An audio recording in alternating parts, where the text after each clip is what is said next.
Nos Andes, um único erro de cálculo não custa apenas dinheiro, ele custa vidas, enviadas diretamente para um abismo sem fim.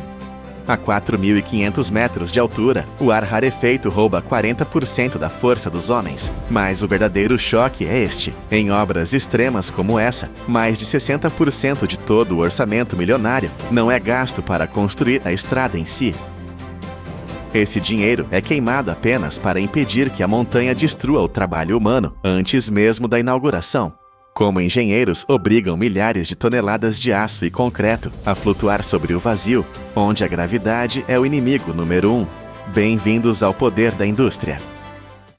Para entender a loucura que é construir aqui, você precisa primeiro sentir o ambiente. Não estamos falando de uma obra comum em uma planície segura. Estamos no teto das Américas, onde o vento corta como uma navalha e o clima muda de um sol escaldante para uma tempestade de neve cega em questão de poucas horas.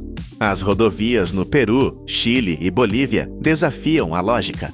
Elas são fios de aço costurando regiões que ficaram isoladas umas das outras por séculos. Mas a montanha não quer ser domada. O terreno é vertical, instável e traiçoeiro. Aqui, a batalha é travada em duas frentes brutais. Primeiro, temos a fase aberta, onde a estrada é talhada diretamente na carne viva da rocha, contornando o precipício. Mas quando a encosta se torna íngreme demais, quando a gravidade torna impossível cortar a pedra, a tática muda. Os engenheiros param de lutar contra a superfície e decidem atravessar o coração da montanha, construindo túneis que são verdadeiras fortalezas subterrâneas. Antes que o asfalto preto e liso possa receber o primeiro pneu, uma guerra de engenharia precisa ser vencida. E tudo começa quando a encosta ainda é virgem, um gigante de pedra silencioso esperando o primeiro golpe. O primeiro passo não é dado por máquinas, mas pela matemática. Topógrafos e engenheiros precisam determinar com precisão cirúrgica onde a estrada vai passar. Eles pintam as linhas de batalha diretamente na face do penhasco. 1 metro para a esquerda e a estrada colide com a parede. 1 metro para a direita e ela cai no vazio. Com o traçado definido, começa a cirurgia explosiva. Mas esqueça as explosões descontroladas dos filmes. Aqui, a detonação é uma forma de arte. Furos de perfuração são feitos na rocha, seguindo um padrão desenhado por computadores. A quantidade de explosivo é medida em gramas, não em quilos. O objetivo é quebrar apenas a seção necessária da rocha, sem abalar a estrutura da montanha inteira.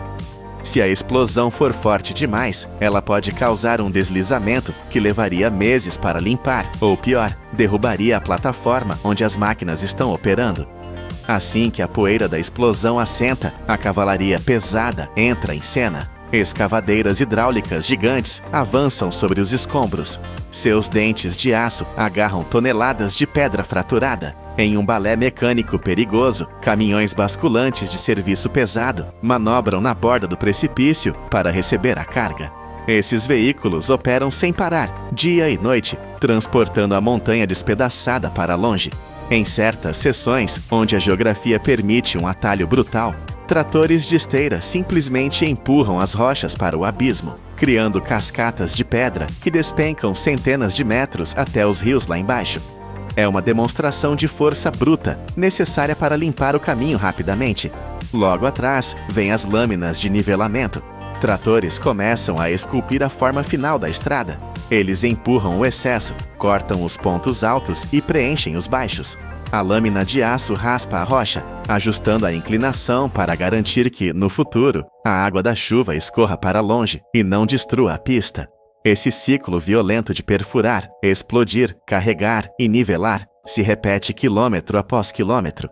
É um trabalho lento, onde o progresso é medido em metros e o perigo é constante, mas quando a poeira finalmente baixa, o que resta é uma cicatriz plana na montanha, pronta para ser transformada em uma via moderna.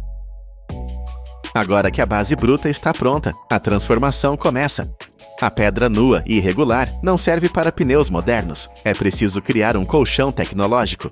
Caminhões despejam toneladas de pedra britada e agregados selecionados em longas faixas.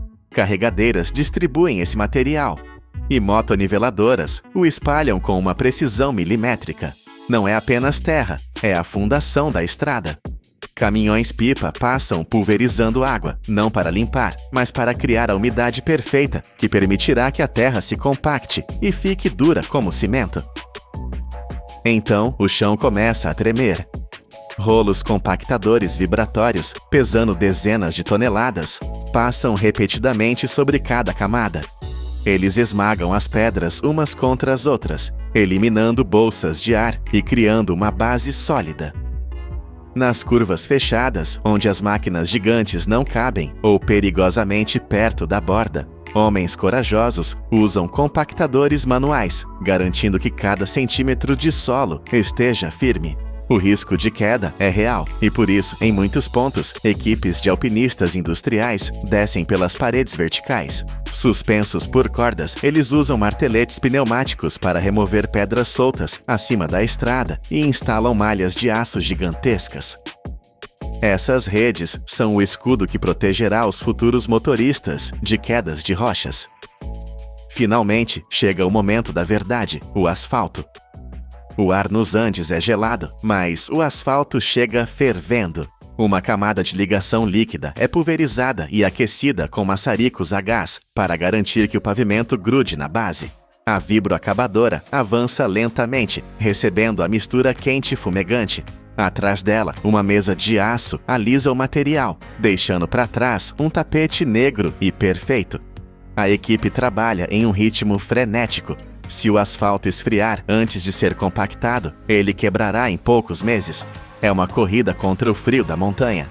O calor sobe do chão, envolvendo os trabalhadores em fumaça e vapor, enquanto eles usam pás para ajustar manualmente as bordas. Quando o último rolo compressor termina seu trabalho e a água de alta pressão limpa a superfície, o que vemos é uma fita preta perfeita, uma prova da vitória da ordem sobre o caos da natureza. Mas o que acontece quando a montanha se torna uma parede vertical? Quando não há onde apoiar a estrada e cortar a rocha, causaria um colapso. Nesse momento, a engenharia para de cavar e começa a montar um quebra-cabeça gigante no ar. A solução é suspender a estrada. Em vez de lutar contra a encosta, os engenheiros constroem enormes pilares de concreto armado que se erguem do fundo do vale ou se apoiam em pequenas saliências de rocha. Como não há espaço para caminhões manobrarem, a estrada é construída como um brinquedo de Lego para gigantes. Módulos inteiros, feitos de vigas de aço e lajes de concreto, são fabricados em áreas seguras, longe do abismo. Cada peça é desenhada para se encaixar perfeitamente na outra. Guindastes colossais, operando no limite de sua capacidade, levantam essas peças pesando dezenas de toneladas e as posicionam sobre os pilares. Homens minúsculos presos por cintos de segurança guiam essas cargas suspensas sobre o vazio, alinhando parafusos e conexões com a precisão de relojoeiros. Peça por peça, a estrada avança pelo ar, ignorando a irregularidade do terreno abaixo. Essa técnica modular não apenas salva tempo, mas salva vidas, reduzindo a necessidade de trabalhadores ficarem pendurados na encosta. É a união da força bruta dos guindastes com a inteligência da pré-fabricação. Mas há lugares onde nem mesmo os viadutos conseguem chegar. Lugares onde a única opção é atravessar o coração de pedra. Entrar na montanha é entrar em um mundo hostil. A centenas de metros de profundidade, não há luz, não há ar e a pressão é esmagadora. Antes de enviar homens ou máquinas, os engenheiros precisam dar pulmões ao túnel. Eles perfuram poços verticais, chaminés invisíveis que sobem do fundo do túnel até o topo da montanha, às vezes por 200 metros de rocha sólida.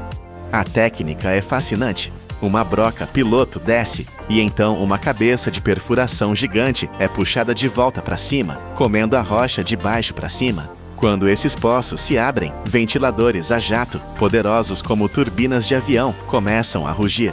Sensores eletrônicos monitoram cada partícula de oxigênio e cada traço de gases tóxicos explosivos. Sem esse sistema respiratório artificial, o trabalho subterrâneo seria uma sentença de morte em minutos. Com o ar garantido, o palco está montado para a entrada da maior estrela dessa engenharia, o monstro mecânico. Do lado de fora, vemos apenas poeira, mas lá dentro, nas entranhas da Terra, uma besta de aço está sendo despertada, a máquina perfuradora de túneis, ou TBM. Não pense nela como uma simples ferramenta. Pense nela como uma fábrica móvel. Um verme de aço com 100 metros de comprimento e pesando mais de 3.000 toneladas. Montar isso dentro de uma caverna é um pesadelo logístico. Centenas de caminhões trazem as peças. O componente mais pesado sozinho pesa mais de 1.500 toneladas. Engenheiros usam lasers para alinhar cada módulo com uma precisão de 5 milímetros. É como montar um relógio suíço, mas com peças do tamanho de casas. Quando a máquina está pronta, ela ocupa o espaço de um prédio de 30 andares deitado de lado. O operador, sentado em uma cabine que parece o cockpit de uma nave espacial, aperta o botão. O chão treme. Na frente da máquina, a cabeça de corte é a face da destruição. 23 discos feitos de ligas metálicas ultra duras começam a girar. Cilindros hidráulicos empurram essa cabeça contra a rocha viva com uma pressão de 500 toneladas. A rocha, por mais dura que seja, não tem chance. Ela é esmagada, triturada e mastigada. O barulho é ensurdecedor, um rugido contínuo de metal contra a pedra. A máquina avança 1,20 m a cada 30 minutos. Pode parecer lento, mas é implacável. Enquanto a frente destrói, a traseira da máquina constrói. Braços robóticos pegam painéis de concreto pré-moldados e os colocam nas paredes do túnel recém-aberto, criando um anel perfeito. A máquina se agarra a essas paredes com garras hidráulicas, puxa-se para frente e repete o ciclo. Esmagar, limpar, revestir, avançar. Dia e noite, sem parar. Na China, mais de 1.000 dessas máquinas estão operando agora mesmo, devorando montanhas para criar caminhos para trens e carros. Quando o barulho da perfuração finalmente cessa, o silêncio volta ao túnel, mas a segurança ainda não está garantida. Agora entra a tecnologia silenciosa. Engenheiros percorrem os quilômetros de escuridão, armados não com picaretas, mas com sensores. Radares de penetração no solo vêm através do concreto, procurando vazios ou falhas invisíveis. Scanners a laser mapeiam cada milímetro da superfície. Sensores de pressão são instalados nas paredes, prontos para detectar se a montanha está tentando esmagar o túnel. Câmeras de ultra-alta definição inspecionam cada parafuso. Tudo isso é conectado a uma sala de controle central, um cérebro digital que monitora a saúde do túnel 24 horas por dia. Ventiladores, bombas de drenagem, luzes de emergência, tudo é testado à exaustão. Só quando os computadores confirmam que a estrutura é perfeita, o túnel é declarado vivo. Agora, olhe novamente para essa paisagem. Onde antes havia apenas penhascos intransponíveis e abismos mortais, agora existe uma linha preta suave e contínua. Aquela máquina de 3.000 toneladas que rugiu e tremeu nas profundezas, agora repousa, sua missão cumprida. Os explosivos silenciaram. O que resta é o silêncio do vento andino, quebrado apenas pelo som suave de pneus rodando sobre o asfalto perfeito. Esta estrada não é apenas uma conveniência para viajar mais rápido. Ela é um monumento à teimosia humana. Lembre-se do número inicial. 60% do custo foi gasto apenas para vencer a geografia. Cada curva suave esconde toneladas de dinamite, suor e cálculo matemático. Engenheiros e operários olharam para uma parede vertical que dizia impossível e responderam com aço, concreto e coragem. Eles costuraram o mundo, transformando o caos da natureza em uma linha de ordem que durará décadas. Isso é o verdadeiro poder da indústria. Todos os anos, o mundo produz mais de 60 milhões de toneladas de sabão. Uma figura enorme para algo que parece tão simples. Mas isto não é apenas um produto de limpeza. É a linha de defesa mais fundamental da humanidade. Com um mecanismo químico simples, ele quebra as membranas lipídicas que rodeiam bactérias e vírus, fazendo-os desintegrar-se e serem levados pela água. Esta química simples salvou milhares de milhões de vidas, desde surtos de cólera no século XIX até pandemias globais modernas. Por trás dessas barras brancas e lisas, existe uma filosofia de renovação, onde a própria natureza é transformada num símbolo de limpeza. O ingrediente-chave óleo de girassol, o ouro líquido prensado de campos banhados pelo sol. Hoje vamos seguir a jornada notável de como esse ouro líquido se transforma nesta arma de higiene, um lembrete de que a pureza vem da nossa capacidade de recriar o que nos é mais familiar. A jornada da produção de sabão começa em vastos campos de girassóis iluminados pelo sol. Esta é a primeira e mais fundamental etapa do processo.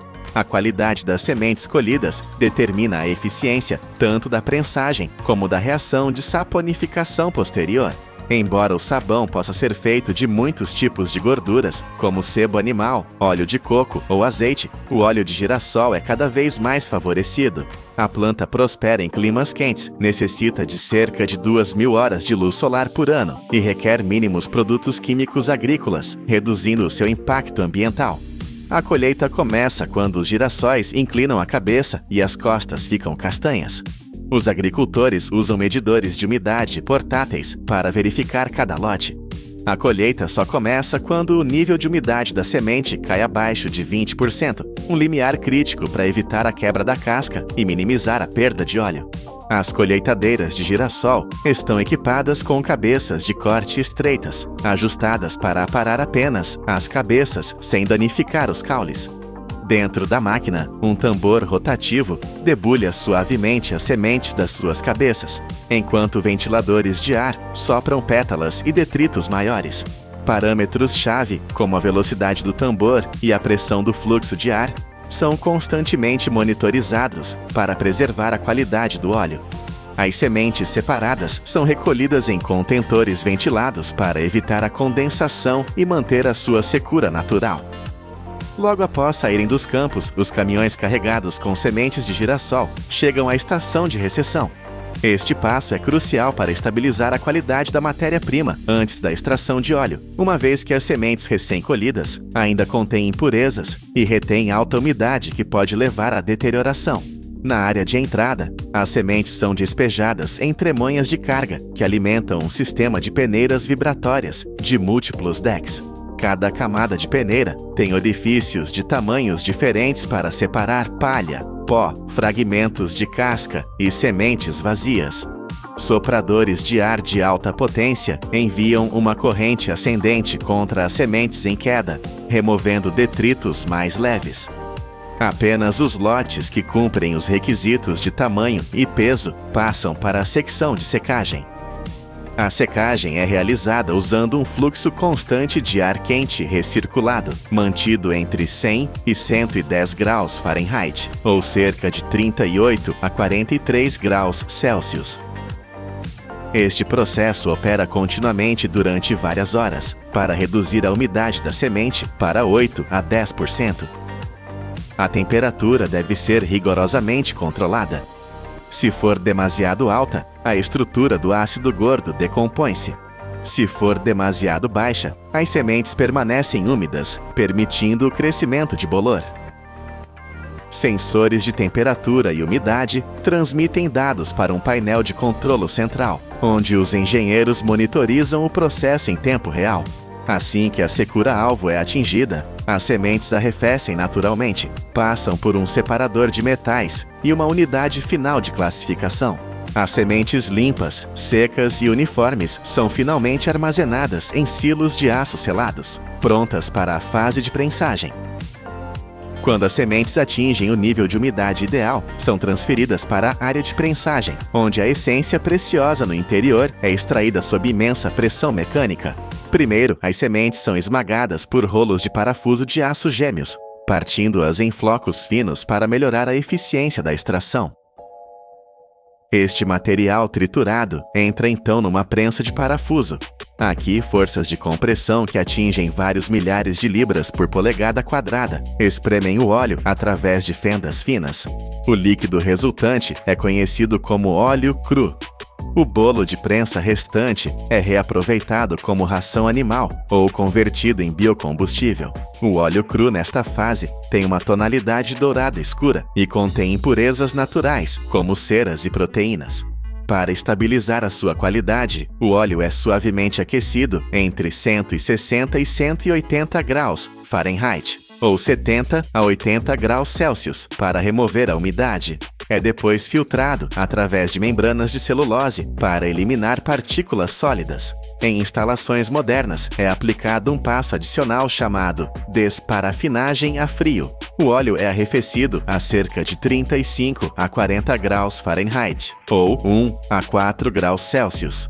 Isto permite que as ceras cristalizem e se separem por centrifugação. Após a refinação, o óleo torna-se claro e amarelo pálido, com um teor de umidade abaixo de 0,1%.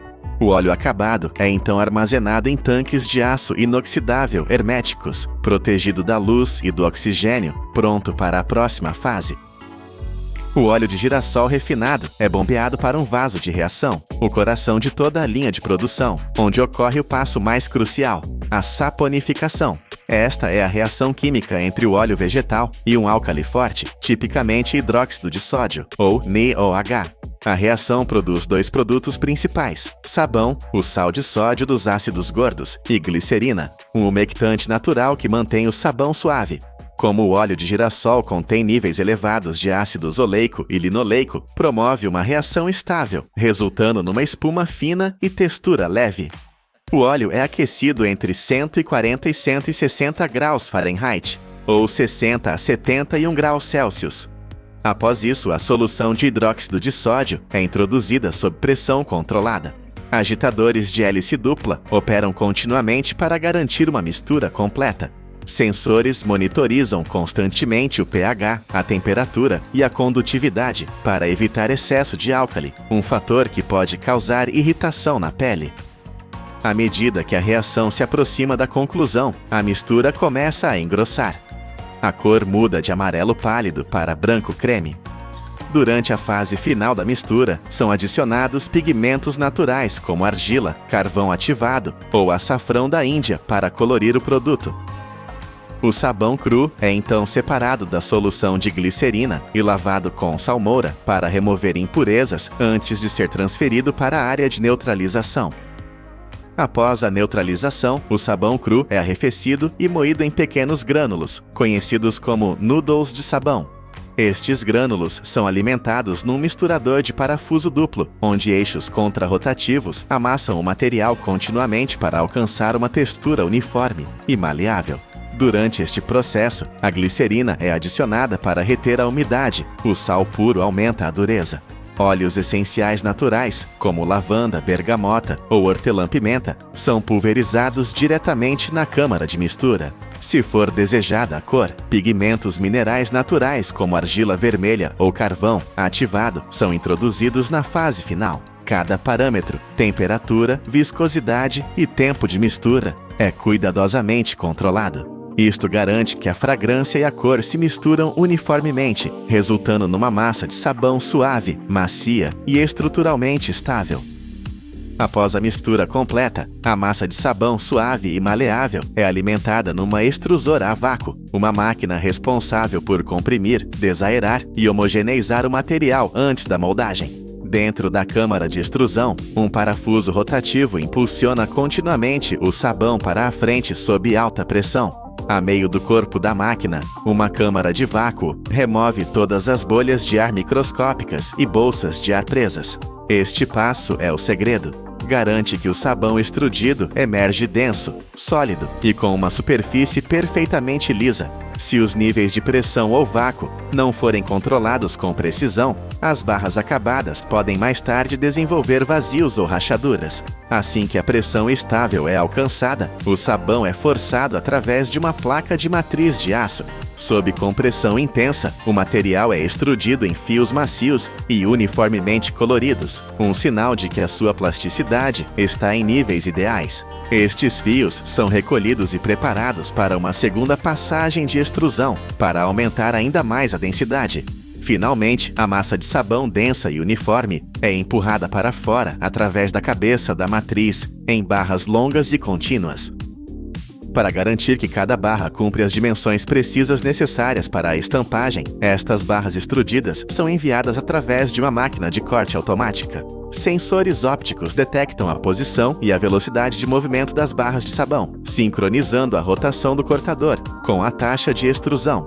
Esta precisão é crítica. Imediatamente após o corte, os tarugos de sabão são empurrados para moldes de metal por pistões pneumáticos dentro de uma prensa de estampagem hidráulica. A alta força de compressão compacta o sabão completamente, eliminando vazios internos e moldando a superfície exterior. Esta etapa transforma os tarugos recém-cortados em espaços em branco sólidos e uniformes.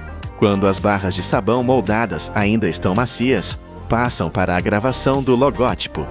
Moldes de aço gravados em relevo são suavemente aquecidos e pressionados contra a superfície do sabão por pistões pneumáticos, imprimindo marcas de marca nítidas e consistentes. Após a gravação, as barras de sabão passam por inspeção através de câmaras ópticas e verificações manuais de qualidade. Os técnicos examinam a profundidade e clareza do logótipo, bem como a suavidade e a cor. Os produtos que cumprem os padrões de qualidade são enviados para a linha final de embalagem. Antes de serem embaladas, são suavemente arrefecidas com um fluxo de ar seco para estabilizar a sua estrutura e preservar a fragrância. Cada barra passa então por uma máquina de embalar em película ou papel parafinado, onde a embalagem é selada com calor suave. As embalagens são automaticamente rotuladas com códigos de lote, datas de produção e origens. Os sabonetes embalados são então empilhados em caixas de cartão resistentes à umidade, selados e transferidos para armazenamento para expedição.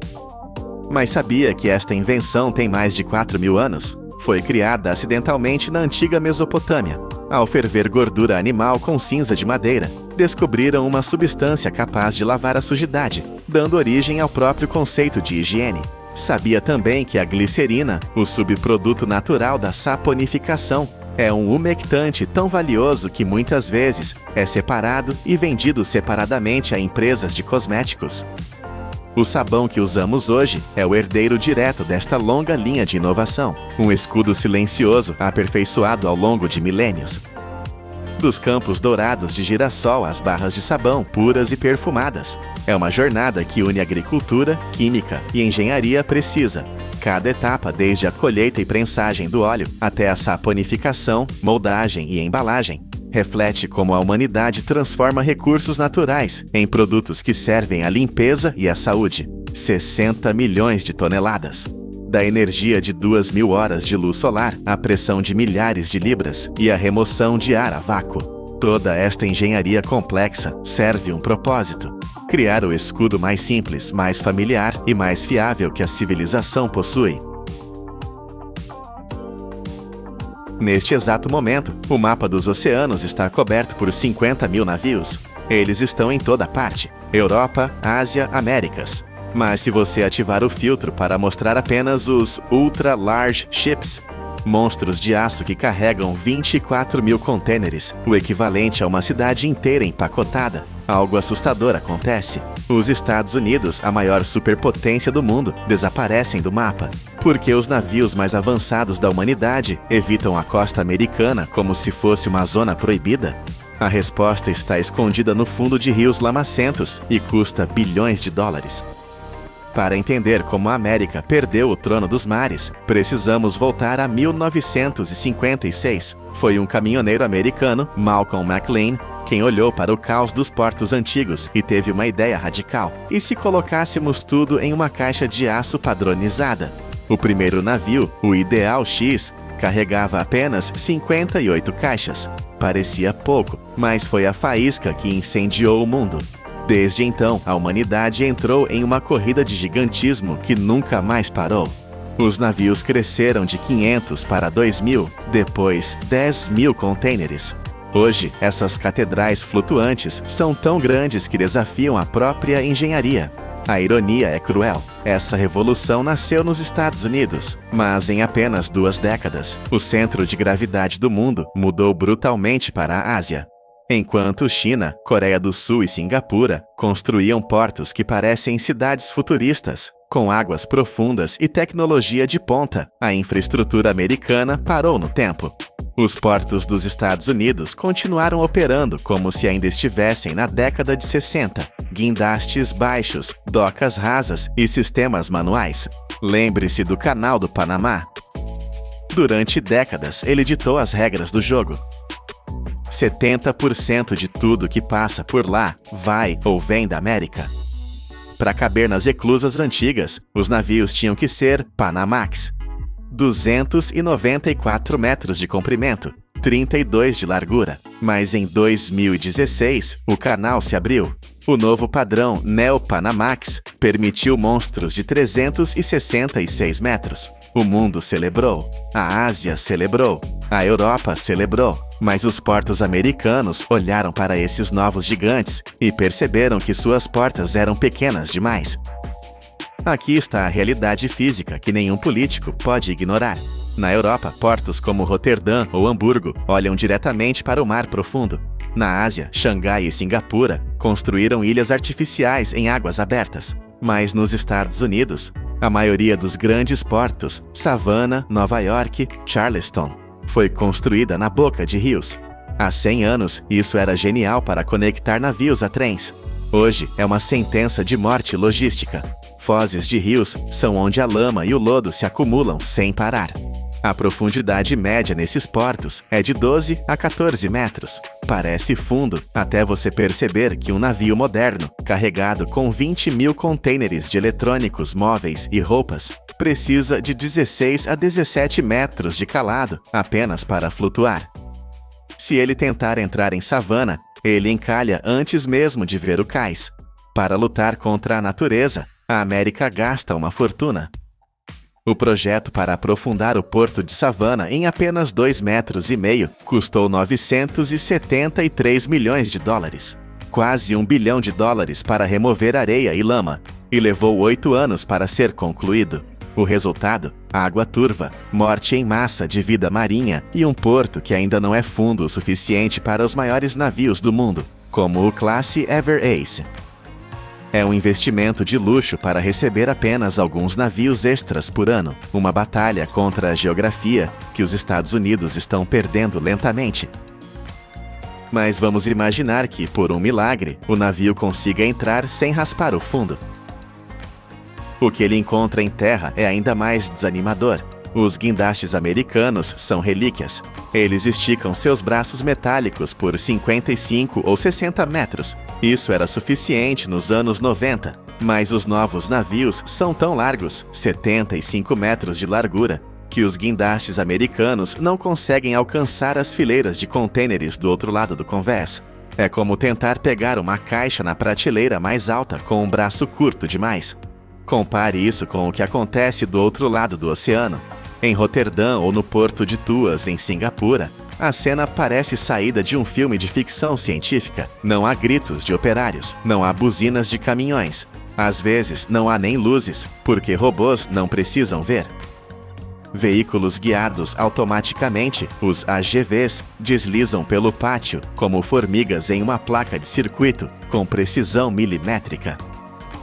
Guindastes robóticos operam 24 horas por dia, 7 dias por semana, sem pausas para café, sem turnos de sono, sem greves. Eles movem 180 contêineres por hora.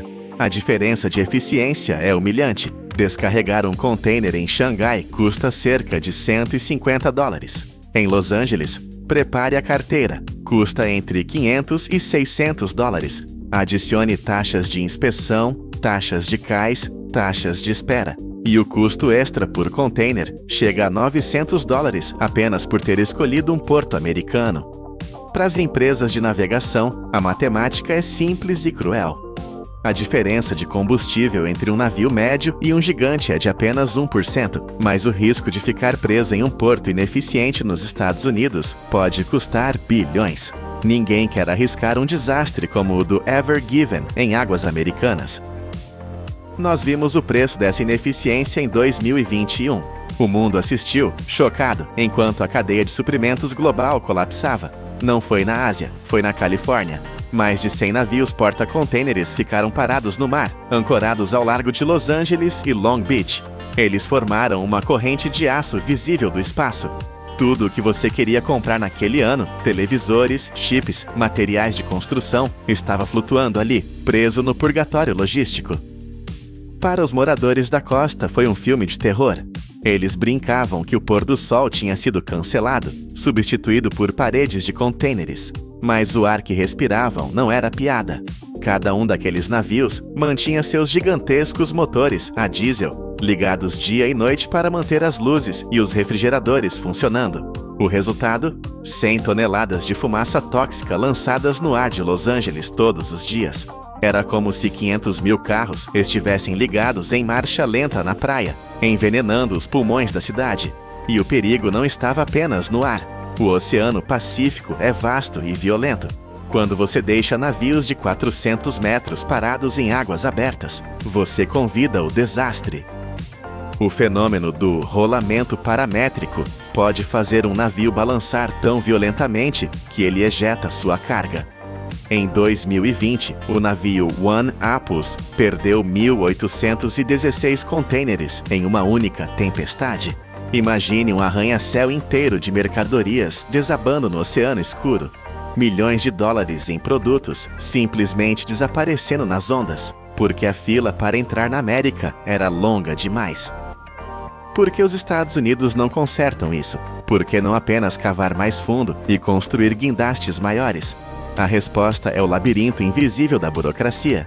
Na China, se o governo decide construir um porto, ele é construído em 2 anos. Nos Estados Unidos, um projeto de expansão enfrenta o corpo de engenheiros do Exército, dezenas de estudos de impacto ambiental e anos de audiências públicas. O projeto de dragagem em Charleston levou 13 anos apenas para conseguir as assinaturas de aprovação. 13 anos. Nesse tempo, a tecnologia naval já mudou 2 vezes.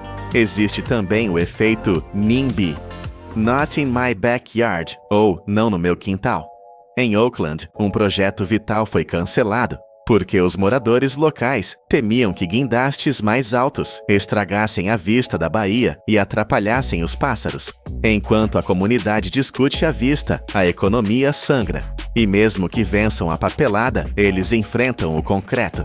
As pontes americanas, ícones do século XX, tornaram-se gaiolas no século XXI. A ponte Bayonne, em Nova Jersey, era baixa demais. Qualquer navio grande tinha que dar meia volta. A solução? Gastar 1,7 bilhões de dólares para levantar a pista da ponte. Uma reforma bilionária apenas para deixar os navios passarem por baixo.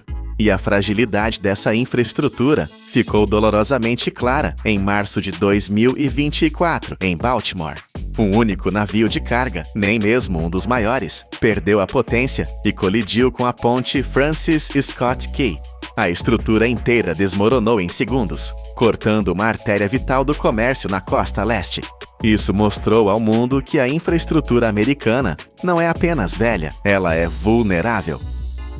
Enquanto a América remenda suas pontes e discute permissões de dragagem, o resto do mundo já vive no futuro.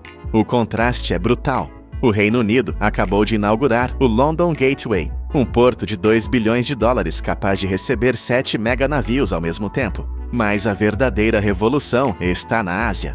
O porto de Tuas, em Singapura, é um monstro de eficiência. Com 20 metros de profundidade natural, ele foi projetado para lidar com 65 milhões de contêineres por ano até 2040. Isso é 3 vezes mais do que toda a costa oeste dos Estados Unidos combinada. Lá, o porto é um ativo de segurança nacional. E a China, o aluno que superou o mestre, está prestes a lançar a cartada final. Em 2025, o Green Sea Lion entrará em operação. Este não é apenas um navio, é o ápice da engenharia naval. Ele carregará 27.500 contêineres, 27.500 caixas de aço em uma única viagem. Ele usa GNL, polui 30% menos e é o transporte mais eficiente já criado pela humanidade. Mas aqui está o fato que deve manter os planejadores americanos acordados à noite. O Green Sea Lion nunca tocará um porto americano. Ele foi desenhado exclusivamente para a rota Ásia-Europa. Ele navegará de Xangai para Roterdã, de Singapura para Hamburgo. Ele precisa de canais de 18 metros de profundidade. Ele precisa de guindastes que alcancem a 24ª fileira. A América foi excluída do design. O futuro do comércio global está sendo construído com especificações que os portos dos Estados Unidos fisicamente não podem atender. É um paradoxo doloroso. Os Estados Unidos são o maior mercado consumidor do planeta, comprando quase 40% de tudo o que o mundo vende. Mas os produtos destinados às prateleiras americanas precisam fazer um desvio humilhante. Eles param na Ásia ou no Caribe, são descarregados dos navios gigantes e reembarcados em navios menores, que cabem nos portos rasos e antiquados da América. Cada transbordo adiciona dias de atraso. Cada milha extra queima combustível desnecessário. Cada taxa portuária inflada é, no final das contas, paga por você, o consumidor, no preço do produto na loja. A nação que inventou o container, a nação que ensinou ao mundo como mover montanhas de carga com eficiência, agora assiste da praia. A América está na fila de espera, dependendo de uma frota secundária, enquanto as rodovias do mar mais modernas do mundo conectam a Ásia e a Europa em alta velocidade. A pergunta que fica no ar, pairando sobre os guindastes enferrujados de Los Angeles, não é se a América tem dinheiro para construir portos melhores. Dinheiro existe. A pergunta é se os gigantes do comércio global terão paciência para esperar a América acordar. Ou se, no grande tabuleiro de xadrez da logística mundial, a antiga rainha dos mares já foi discretamente colocada em xeque-mate. Imagine uma montanha de lixo tão alta quanto o Monte Fuji. Todos os anos, a humanidade cria 700 milhões de toneladas deste resíduo, abandonando-o em pilhas gigantescas. Mas e se eu lhe dissesse que este lixo é, na verdade, um tesouro escondido que vale milhares de milhões de dólares? Bem-vindo à revolução onde talos mortos ressuscitam para salvar o planeta do plástico. Como é que transformamos restos apodrecidos no novo ouro verde? A nossa história começa numa corrida contra o relógio, em campos que se estendem até perder de vista. Para alimentar o vício mundial em açúcar, a humanidade cultiva e processa uma quantidade alucinante, mais de 1,8 milhões de toneladas de cana-de-açúcar todos os anos. É uma operação titânica, onde a natureza e a máquina colidem. No passado e ainda hoje em muitas regiões da América do Sul, esta colheita começava com um inferno na terra. Os agricultores ateavam fogo aos campos, criando uma muralha de chamas para queimar as folhas secas e afastar cobras e insetos. Embora eficaz para limpar o terreno, o preço a pagar era terrível. Um smog negro e tóxico cobria os céus por dezenas de quilômetros, sufocando cidades, fechando escolas e paralisando o trânsito. Uma única faísca fora de controle poderia transformar a colheita num mar de fogo incontrolável. Mas o futuro chegou sob a forma de monstros mecânicos de alta tecnologia. Hoje, a colheita moderna rejeita o fogo e abraça a precisão cirúrgica. Colheitadeiras gigantescas, equipadas com cérebros digitais e sensores inteligentes, avançam sobre as plantações. Estas máquinas não apenas cortam, elas sentem o terreno. Os sensores ajustam automaticamente a profundidade das lâminas e a velocidade, garantindo que o corte seja feito rente ao solo, sem ferir as raízes. Esta delicadeza mecânica permite um milagre biológico. A cana regenera-se das mesmas raízes por 3 a 5 temporadas consecutivas, poupando fortunas em replantio. Assim que a lâmina toca o talo, começa a verdadeira emergência. A cana-de-açúcar é um organismo vivo que começa a morrer no momento em que é cortada.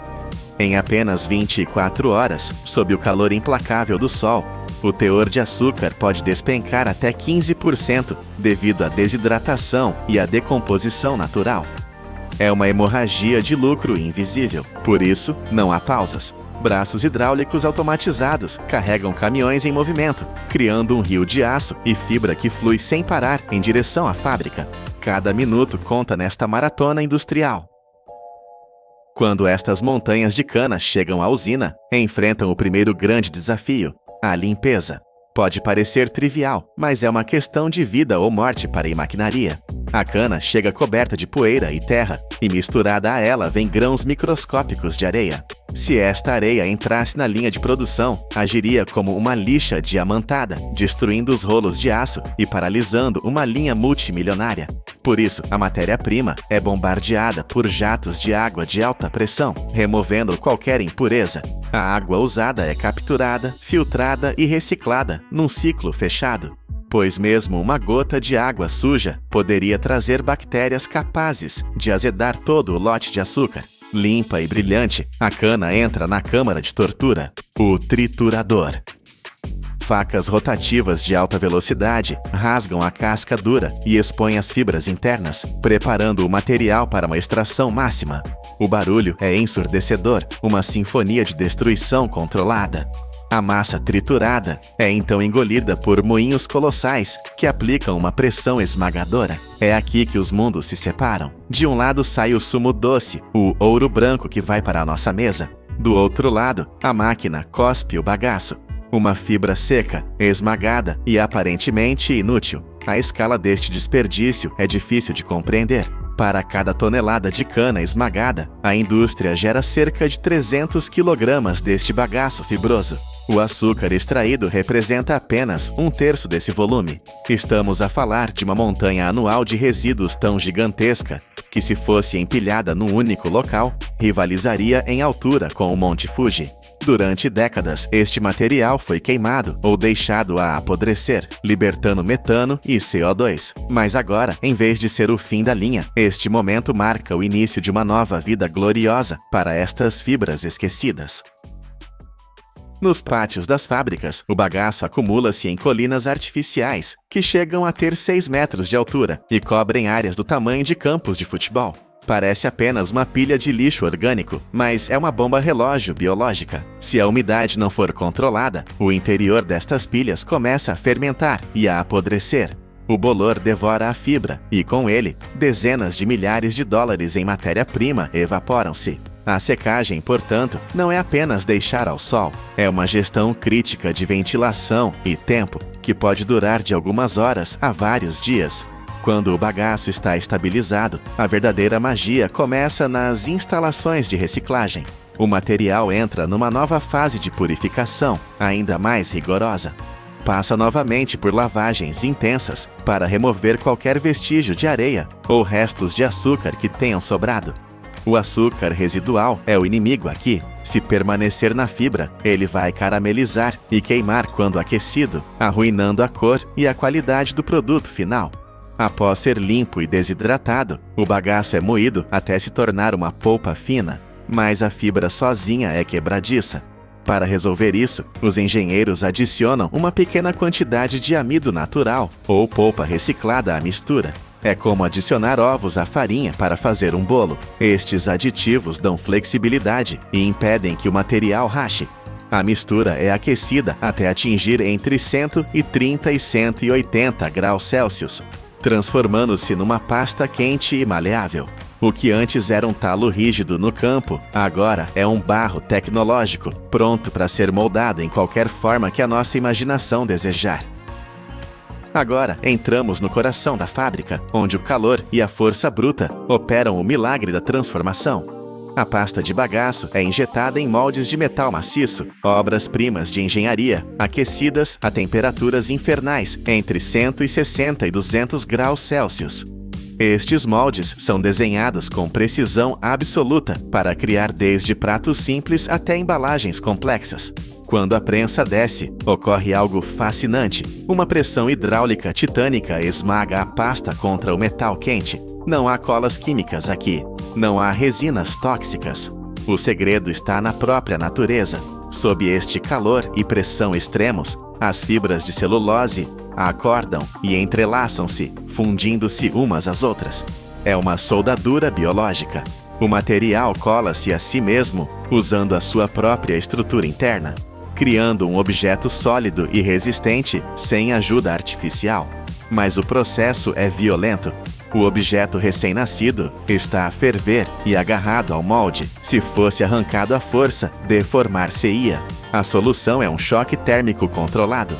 O molde e o produto são pulverizados com água fria ou mergulhados num banho vibratório. A mudança brusca de temperatura faz com que a estrutura se solidifique instantaneamente, soltando-se do metal suavemente, sem empenar ou criar fissuras. Em segundos, o que era uma pasta disforme torna-se uma peça sólida de engenharia sustentável. O produto que sai do molde já tem a forma, mas ainda não está pronto para as mãos humanas. As bordas são ásperas e irregulares, com sobras de material que extravasaram durante a prensagem. Uma borda dessas poderia cortar um dedo ou rasgar a embalagem no transporte. É aqui que a força bruta dá lugar à precisão cirúrgica. Lâminas de corte de alta velocidade, afiadas como navalhas, descem sobre o produto. Elas são calibradas especificamente para cada design, removendo o excesso num único golpe limpo e perfeito. Em fábricas de ponta, este trabalho é feito por exércitos de robôs. Equipados com câmaras e sensores ópticos, estes braços mecânicos examinam cada milímetro da borda do produto. Eles detetam falhas invisíveis ao olho humano e ajustam o ângulo e a força do corte em tempo real. A consistência que estes robôs atingem é sobre-humana. Eles garantem que o milésimo prato produzido no dia seja idêntico ao primeiro. Sem esta etapa, todo o esforço anterior seria em vão, pois a segurança e a sensação tátil são o que definem um produto de qualidade. As rebarbas são eliminadas e as superfícies são polidas até ficarem suaves ao toque, prontas para o contato com os nossos alimentos. Mas um prato feito de fibra vegetal tem um inimigo natural, a água. Se você colocasse sopa quente num prato de papel comum, ele desfar-se-ia numa papa em minutos. Como é que o bagaço vence esta batalha? A resposta está num escudo invisível. Na etapa final, cada item recebe um revestimento ultrafino feito de ceras vegetais ou polímeros naturais. Este bioescudo é impermeável. Ele permite que o prato suporte óleo a ferver, líquidos quentes e molhos gordurosos sem absorver uma única gota, sem amolecer e sem perder a sua forma. É uma resistência que rivaliza com o plástico, mas vinda inteiramente da terra. E aqui chegamos à verdade sobre o ouro verde. A grande promessa destes produtos é que eles podem desaparecer. Em teoria, um recipiente de bagaço biodegrada-se completamente em apenas 60 a 90 dias. Compare isso com o plástico, que permanece no nosso planeta como um fantasma tóxico por 500 ou até 1000 anos. É uma diferença brutal, mas atenção! Esta magia de 60 dias acontece em condições ideais de compostagem industrial, onde o calor e os micróbios trabalham a todo vapor. Se atirarmos este prato para um aterro sanitário comum, sem ar e sem luz, ele também levará anos a desaparecer. A tecnologia dá-nos a ferramenta, mas o uso correto depende de nós. Começamos esta jornada com uma imagem assustadora. Uma montanha de lixo orgânico da altura do Monte Fuji. 700 milhões de toneladas de resíduos esquecidos. Hoje, essa montanha está a ser desmantelada, não pelo fogo, mas pela inovação. Países como o Brasil lideram esta carga, reciclando 210 milhões de toneladas por ano, transformando o que era um problema ambiental numa indústria de 420 mil milhões de dólares. Onde antes víamos apenas talos secos e fumo negro, agora vemos pratos, copos e embalagens que nascem da terra e voltam para ela sem deixar rasto. Esta é a prova definitiva de que não existe lixo na natureza, apenas recursos que ainda não aprendemos a usar. A Revolução Verde não é um sonho distante, ela está a ser prensada, moldada e polida neste exato momento, uma fibra de cada vez. O deserto do Saara é um monstro geológico do tamanho dos Estados Unidos, uma besta de calor que devora o mundo. Mas enquanto os governos discutem, milhões de pessoas estão a travar o apocalipse com as próprias mãos. Não com muros de betão ou maquinaria futurista, mas com estranhas covas em forma de meia-lua cavadas na terra dura. Por que é que um simples buraco no chão vence onde bilhões de dólares em tecnologia falharam? Esta é a guerra silenciosa pela sobrevivência do nosso planeta. Para compreender a verdadeira escala desta batalha, temos de olhar para o campo de combate. Estamos na região do Sahel, uma cintura semiárida que atravessa mais de 20 países africanos. Aqui, a vida de centenas de milhões de pessoas está por um fio. O paradoxo cruel desta terra é que ela não morre de sede no sentido tradicional. Todos os anos, o céu abre-se e liberta estações chuvosas curtas. mas de uma violência brutal. A água cai com força suficiente para partir pedras, mas a terra recusa-se a beber. O verdadeiro inimigo aqui não é o sol, é a crosta. Décadas de seca e degradação transformaram a superfície do solo numa armadura impenetrável, dura como o asfalto. Quando a chuva torrencial atinge este escudo, ela não se infiltra. Ela corre desenfreada pela superfície, criando inundações relâmpago que lavam a pouca terra fértil que resta antes de desaparecer tão rapidamente quanto chegou. É um ciclo vicioso e aterrorizante. A seca cose o solo até este morrer, e a chuva leva o cadáver da terra para longe. A desertificação não é apenas um problema climático, é o colapso total da engenharia natural do solo.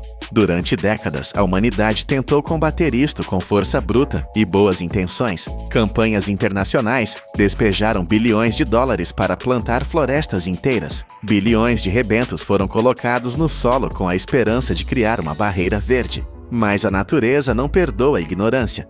A maioria destes projetos falhou de forma catastrófica, com taxas de mortalidade das árvores a atingir os 80% ou 90% após apenas 1 ou 2 estações. O erro foi fundamental. Tentaram instalar o software da vida, as árvores, num hardware que estava partido. Plantar numa terra que perdeu a capacidade de reter água é como tentar encher um balde furado. Não importa quanto esforço se coloque, o resultado é sempre o vazio. Foi preciso abandonar a arrogância tecnológica e voltar à física básica para encontrar uma solução. A resposta não veio de laboratórios de alta tecnologia, mas da geometria aplicada à sobrevivência. O projeto da Grande Muralha Verde de África mudou a estratégia. Em vez de forçar as árvores a crescer, decidiram consertar a terra primeiro. A arma secreta é enganosamente simples: a cova em meia-lua. Imagine milhões de agricultores, sob um calor sufocante, a esculpir a terra com nada mais do que pás e picaretas. Eles não cavam linhas retas. Eles cavam arcos precisos, posicionados contra a inclinação do terreno. Esta forma não é decorativa, é uma armadilha hidráulica perfeita. Quando a água da chuva desce a encosta como um comboio desgovernado, a forma de lua crescente intercepta o fluxo. A curva força a água a abrandar, a espalhar-se e, o mais importante, a ficar parada. É um travão de emergência feito de terra. As especificações técnicas são rigorosas. Cada cova tem entre 4 a 6 metros de diâmetro, mas a profundidade é surpreendentemente rasa, apenas 20 a 40 centímetros.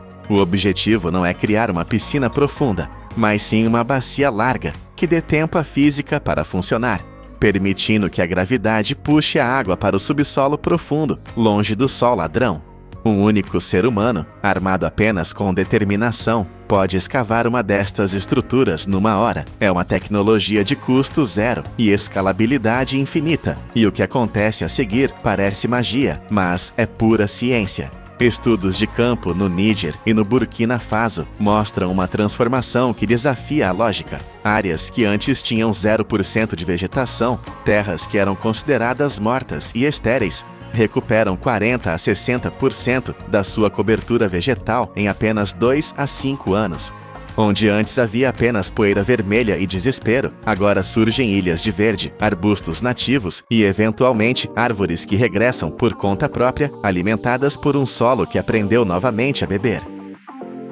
Mas no calor impiedoso de África, capturar a água é apenas o primeiro passo. O próximo desafio é mantê-la segura do maior predador da região, a evaporação. Num reservatório de água aberto, o sol africano pode roubar até 90% do volume de água acumulada. É um imposto insuportável sobre a sobrevivência. Para contornar isto, os engenheiros locais, especialmente no Quênia, viraram a lógica do avesso com as barragens de areia. Eles constroem paredes de betão ou pedra através dos leitos de rios sazonais. Mas, ao contrário de uma barragem convencional que retém um lago azul, estas barragens são desenhadas para reter areia. À medida que as cheias trazem sedimentos, a areia acumula-se atrás da parede, criando uma praia artificial massiva. E aqui reside o gênio. A água esconde-se nos espaços vazios entre os grãos de areia. É um cofre subterrâneo. A areia protege a água do sol escaldante, reduzindo a evaporação a quase zero e filtrando-a naturalmente. Uma única barragem de areia pode armazenar milhões de litros de água, acessível durante todo o ano através de poços simples, mesmo quando o rio à superfície parece seco e poeirento. As comunidades que adotaram esta técnica viram a sua realidade mudar da noite para o dia. A disponibilidade de água triplicou. Os rendimentos de culturas vitais como o milho e o milheto dispararam entre 50% a 100%. Juntamente com as linhas de pedra, fileiras simples de rochas que agem como lombas de velocidade para a água da chuva nos campos agrícolas. Estas tecnologias provam que não precisamos de reinventar a roda. Precisamos apenas de entender como a Terra funciona. Estas estruturas invisíveis e humildes tornaram-se a espinha dorsal de uma revolução agrícola, transformando o desespero em colheitas abundantes. Enquanto a África luta para capturar a chuva, do outro lado do globo, a China trava uma guerra contra um inimigo diferente, um oceano sólido em movimento. Bem-vindos ao deserto de Taklamakan, um lugar cujo nome traduzido significa "aquele que entra nunca mais sai". As condições aqui são de outro planeta. A precipitação é inferior a 100 milímetros por ano.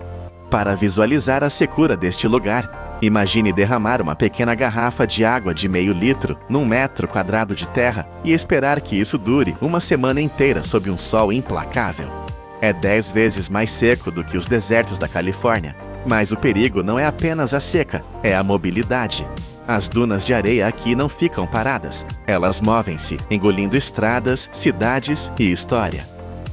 Nos anos 90, a situação tornou-se tão crítica que a capital, Pequim, a milhares de quilômetros de distância, sufocava sob tempestades de areia durante mais de 80 dias por ano. O céu tornava-se laranja e o ar era irrespirável. A resposta da China foi mobilizar a maior máquina industrial do mundo para o projeto ecológico mais ambicioso da história. O Programa do Cinturão de Proteção dos Três Nortes, a Grande Muralha Verde da China. O objetivo é plantar 35 milhões de hectares de floresta até 2050, criando um escudo vivo de 4.500 quilômetros. Mas como se planta uma floresta num mar de areia que se recusa a ficar quieto? Como se constrói uma fundação sobre algo que flui como água? A solução chinesa é uma mistura alucinante de força bruta, massiva e aerodinâmica de precisão. Engenheiros mapearam o caos das dunas usando satélites e drones e desenharam um plano de batalha geométrico, o tabuleiro de xadrez de palha. A ideia é cobrir o deserto com uma grelha infinita de quadrados de palha, cada um medindo cerca de 20 por 20 pés. A escala logística é de fazer girar a cabeça. Milhões de toneladas de palha são transportadas para o coração do nada, onde não existem estradas, e os caminhões enterram-se até aos eixos na areia fofa. Mas a verdadeira maravilha é o esforço humano. Sob temperaturas que ultrapassam frequentemente os 49 graus Celsius, um exército de trabalhadores avança sobre as dunas. Eles não podem usar maquinaria pesada nas encostas íngremes de areia. Têm de usar as mãos e pás. Eles colocam a palha em linhas retas e enterram o centro na areia, deixando as pontas de pé. O resultado visual é surreal. O deserto dourado torna-se um tabuleiro de xadrez gigantesco que se estende até o horizonte. Mas isto não é arte, é aerodinâmica pura. A palha em pé cria atrito contra o vento. Ela levanta a camada limite do fluxo de ar, reduzindo drasticamente a velocidade do vento junto ao solo. Onde antes o vento arrastava a areia e enterrava tudo, agora a areia fica presa dentro destas celas de palha. A duna é imobilizada. É uma gaiola feita de erva seca para domar uma besta geológica. Uma vez que a areia está presa nesta prisão geométrica, começa a fase de suporte de vida. O tabuleiro de xadrez não é o fim, é apenas o berçário. Para dentro de cada um destes milhões de quadrados, a maquinaria chinesa e as mãos humanas introduzem a vida. Brocas mecânicas perfuram o centro de cada célula e plantam mudas de espécies extremófilas, como o saxaú e o salgueiro vermelho. Estas não são plantas comuns, são sobreviventes evoluídos para este inferno. As mudas são posicionadas com precisão milimétrica, as suas raízes enterradas profundamente, onde a areia ainda guarda alguma frescura. A palha, que agora serve de escudo contra o vento, desempenha um último ato de sacrifício. Com o tempo, ela apodrece. Ao decompor-se, transforma-se numa camada de matéria orgânica, um fertilizante natural que alimenta as raízes da jovem árvore. O que começou como uma construção morta de palha seca, torna-se o catalisador para um ecossistema vivo.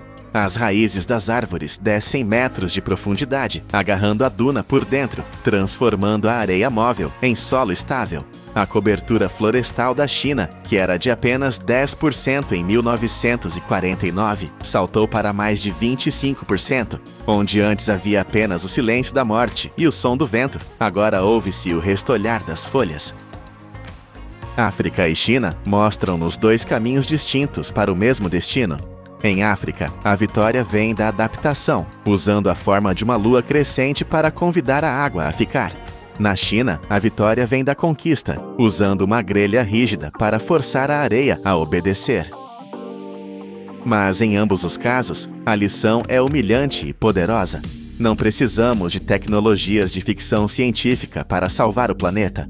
Precisamos de compreender as forças elementares da natureza, a gravidade, o vento, a água, e trabalhar com elas.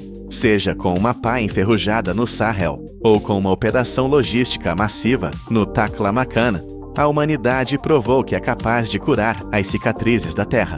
Quando olhamos para as imagens de satélite e vemos a mancha amarela a recuar perante o verde, percebemos que a maior ferramenta que possuímos não é a máquina, é a vontade de persistir. O deserto pode ser vasto, mas não é invencível. Imaginem uma indústria colossal, avaliada em mais de 4 bilhões de dólares, que depende de uma tecnologia com 800 anos de idade.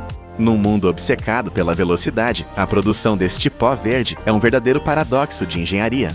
Para obter apenas 30 gramas de produto final, uma quantidade menor do que a que cabe num único pacote de chá, uma maciça mó de pedra deve girar continuamente durante 1 hora inteira. Um erro de temperatura, um raio de luz indesejado, e todo o lote é destruído. Bem-vindos ao mundo oculto do matcha. Uma jornada que começa ao desligar o sol e termina com uma paciência capaz de transformar folhas frágeis no ouro verde moderno. Como é que este processo lento sobreviveu à era industrial? Quando a maioria de nós segura um copo de papel com um latte verde brilhante, a nossa mente viaja imediatamente para o Japão. Visualizamos templos zen, cerimônias silenciosas e mestres de kimono. Mas a realidade industrial é muito mais complexa e surpreendente. Poucos sabem que este pó, hoje reverenciado como um tesouro nacional japonês, tem na verdade as suas raízes profundas na China vizinha. A história foi reescrita não por monges, mas pelo mercado. O verdadeiro ponto de viragem, o Big Bang do matcha, não aconteceu num mosteiro antigo, mas sim em 2007, quando a gigante Starbucks decidiu colocar o matcha latte no menu global. Naquele momento, algo sagrado foi transformado numa mercadoria de massa. O matcha saiu do silêncio dos templos para o barulho das ruas de Nova York e Londres. Hoje, estamos a falar de uma indústria que movimenta mais de 4 bilhões de dólares por ano. Mas aqui está o segredo que os rótulos não contam. Apesar de ser a alma do matcha, o Japão produz apenas cerca de 25% do volume global. O Japão focou-se na arte, no segmento ultra premium, onde 1 quilo pode custar milhares de dólares. O resto pertence aos gigantes industriais da China, que utilizam uma escala massiva e velocidades de produção que fariam um mestre de chá tradicional desmaiar. Enquanto os Estados Unidos importam mais de 1.000 toneladas por ano, a batalha pela qualidade é travada nos campos. E para entender por que o verdadeiro matcha custa tanto, precisamos de ir até lá, ao momento em que a agricultura declara guerra ao próprio sol. Tudo começa em abril, nas colinas enevoadas de Kyoto e Haiti. Se visitassem estes campos nesta época, veriam algo estranho. A paisagem verde desaparece, engolida pela escuridão. Milhares de hectares são cobertos por estruturas negras, como se a terra estivesse a ser escondida do céu. Isto é o sombreamento, um ritual obrigatório. Redes especiais são estendidas sobre as plantas para bloquear até 90% da luz solar. Não é apenas proteção, é manipulação biológica pura. Ao retirar a luz, forçamos a planta a entrar em pânico. Num modo de sobrevivência desesperado, a planta começa a bombear níveis extremos de clorofila para as folhas, tentando capturar qualquer raio de luz possível. É este estresse controlado que muda tudo. A planta deixa de produzir compostos amargos e começa a converter açúcares num aminoácido precioso chamado L-teanina. É a L-teanina que dá ao matcha aquele sabor umami, profundo, saboroso e doce. Se deixássemos o sol tocar nestas folhas, elas tornariam-se num chá verde comum, amargo e adstringente. Os agricultores tornam-se engenheiros de luz. Eles ajustam as redes manualmente, dia após dia, reagindo a cada nuvem e a cada mudança de temperatura. É um jogo de alto risco. Se removerem a sombra um dia antes, o sabor perde-se. Se deixarem um dia a mais, a planta pode enfraquecer demasiado. É este equilíbrio precário, mantido por semanas, que justifica o preço elevado do produto final. Mas quando as redes são finalmente retiradas, começa uma nova corrida contra o relógio. Assim que a sombra é levantada, o campo revela folhas de um verde quase neon, saturadas de nutrientes. Agora, a indústria divide-se em dois caminhos: a precisão das mãos humanas contra a força bruta das máquinas. Para o matcha de grau cerimonial, aquele usado pelos imperadores e monges, a colheita é uma operação cirúrgica. Trabalhadores experientes entram nos campos para apanhar apenas o topo da planta, as 2 ou 3 folhas mais jovens. Estas folhas são especiais. São macias, flexíveis e pobres em fibras duras. Aqui, os olhos não são suficientes. Os colhedores usam o tato. A ponta dos dedos sente a textura da folha, decidindo em milissegundos se ela é digna ou não. É um trabalho lento, exaustivo e incrivelmente caro. Mas o mundo moderno tem sede de matcha, e as mãos humanas não conseguem encher milhões de latas de refrigerante e bolos. É aqui que entram as máquinas. Para o matcha culinário, a indústria mobiliza a sua artilharia pesada. Em terrenos íngremes onde tratores não chegam, vemos ceifeiras portáteis operadas por 2 homens. Uma lâmina horizontal corta o topo dos arbustos numa única passagem, enquanto um aspirador nas costas suga as folhas para um saco. A produtividade salta de 4 a 6 vezes, em comparação com a colheita manual. Mas nos grandes campos planos, a escala torna-se monstruosa. Colifeiras autopropulsadas, veículos que parecem saídos de um filme de ficção científica, avançam sobre as linhas de chá. Uma única destas máquinas faz numa hora o que uma equipa humana levaria um dia inteiro para conseguir. Elas são eficientes, padronizadas e rápidas. Mas a máquina é cega. Ela não sente a folha, ela apenas corta. Independentemente de como foi colhida, a folha agora é uma bomba relógio. No momento em que é separada do caule, começa a morrer. A oxidação ataca e temos apenas algumas horas para salvar a cor. As folhas cortadas correm para a fábrica.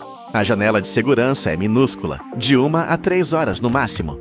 Se esperarmos mais, a folha começa a fermentar, aquecendo por dentro e ficando castanha. Na fábrica, o primeiro passo não é lavar ou cortar, é parar o tempo. As folhas entram na câmara de vaporização. Este é o momento mais crítico da transformação térmica. Não estamos a cozinhar a folha, estamos a dar-lhe um choque térmico calculado. Durante apenas 20 a 40 segundos, a folha é envolvida por um vapor suave, mais intenso. Este vapor não serve para limpar, serve para matar as enzimas. É um interruptor químico. O calor desativa a enzima que causa a oxidação. Imaginem morder uma maçã e deixá-la na mesa, ela fica castanha. O vapor impede que isso aconteça com o chá. Sem estes 20 segundos de vapor, não existiria matcha verde, existiria apenas chá preto. Além disso, o vapor elimina aquele cheiro forte de relva cortada, deixando apenas o aroma doce e vegetal. A folha sai da câmara ainda úmida, mas agora a sua cor vibrante está bloqueada, imortalizada. Mas agora temos outro problema: a água. A folha está encharcada e pesada. Precisamos de a transformar completamente. Aqui, o processo do matcha separa-se de todos os outros chás do mundo. Normalmente, o chá é enrolado e torcido para libertar sabor, mas para o matcha queremos o oposto. As folhas entram num túnel de vento quente, uma besta de secagem de múltiplos andares. A temperatura sobe para os 80 ou 100 graus Celsius. As folhas voam lá dentro, suspensas no ar, secando enquanto permanecem planas. Não há rolos para as esmagar. Elas devem permanecer abertas. O processo dura até 40 minutos, retirando a umidade lentamente para não queimar a clorofila preciosa. O que sai do forno é seco e quebradiço, mas ainda não é matcha.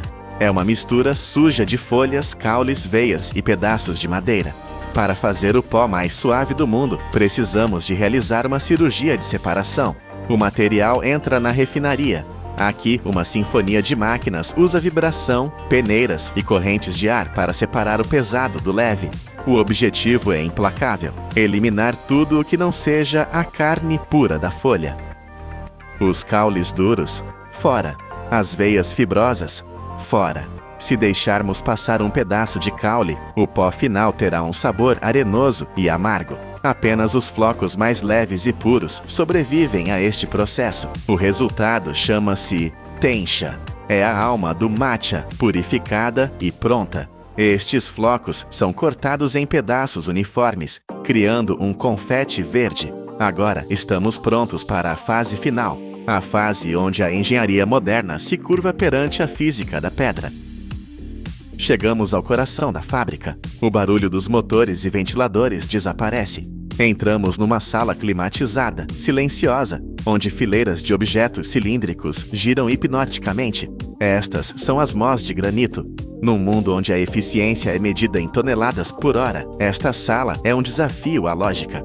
A tecnologia aqui é basicamente a mesma há 800 anos. 2 pedras pesadas, esculpidas à mão com ranhuras precisas. A pedra de cima gira sobre a de baixo. Por que usar pedra na era do titânio e do laser?